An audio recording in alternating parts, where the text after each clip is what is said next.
Welcome to the Slop Farm. Enjoy the video. You start immediately by confirming Excel has the Developer tab and the Get Data features enabled. You need them to access the XML import flow.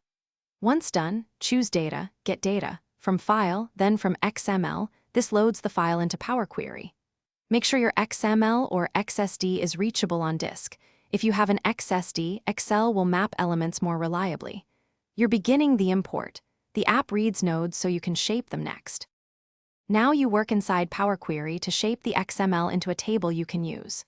First, pick the root or repeating element you want, then use Convert to Table and click the Expand icon to expose nested fields.